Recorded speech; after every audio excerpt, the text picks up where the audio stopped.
When my wife, Clara, first started her new job, I was genuinely proud of her. She had been out of work for almost a year, and when this opportunity came along, I supported her completely. She often talked about her boss, Daniel, a charming, confident man who apparently valued her ideas. At first, I didn't think much of it, but over time, the way she spoke about him began to sound more personal than professional. One evening, about 2 months before her birthday, she told me that Daniel had suggested they celebrate her upcoming birthday together as a team event. The moment she said it, I felt something tighten inside me. I calmly told her, "Clara, I'm fine with you celebrating, but don't invite your boss to your personal birthday party. It's not appropriate." She laughed it off, calling me overprotective. I wasn't trying to control her. I was trying to draw a boundary. As the date got closer, she kept mentioning his name, how he helped her with a project, how funny he was, how thoughtful he seemed. It started to feel like he was a part of our daily life, though I had never met him. One night, I reminded her gently, "Please, Clara, don't let him come to your birthday. It'll ruin things between us." She just rolled her eyes and said, "It's just dinner, not a scandal." On her birthday, I came home early with flowers and her favorite cake. She had turned our living room into a cozy setup, lights dimmed, soft music playing. There were about 8 people there, her colleagues mostly. I was smiling, trying to be polite, when the doorbell rang. Claire's expression changed slightly. She went to open the door, and there he was, Daniel. He was exactly what I imagined. Polished suit, confident smile, the type of man who walked in as if he owned the room. Clara introduced us awkwardly. "Honey, this is Daniel, my boss." I shook his hand, and he smirked slightly, saying, "So you're the lucky husband. Clara talks about you sometimes." The word sometimes cut deeper than it should have. As the night went on, I noticed subtle things. How she laughed harder at his jokes.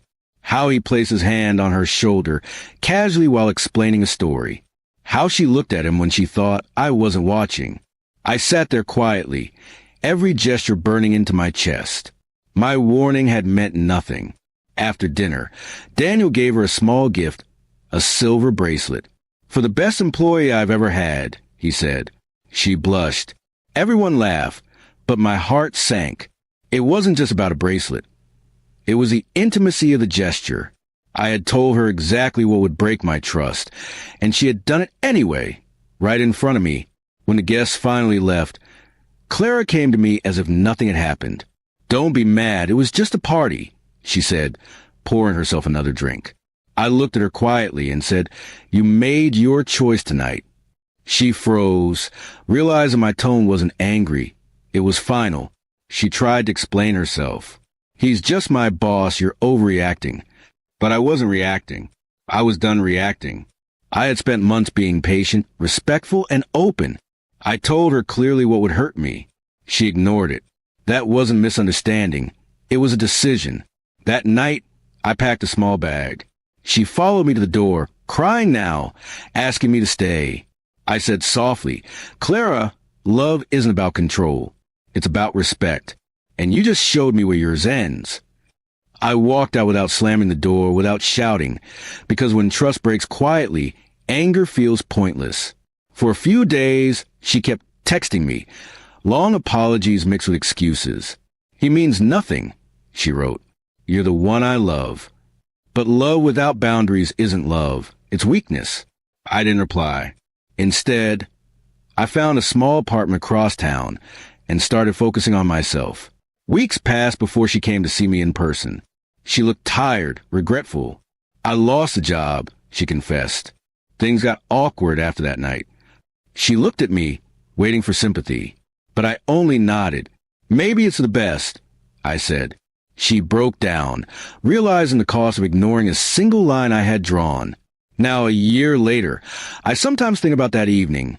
The laughter, the bracelet, the way she brushed off my words. It wasn't the party that ended us. It was the moment she decided her boss's approval mattered more than my trust. People say relationships end suddenly, but they don't. They fade. Piece by piece, from small moments we choose to overlook.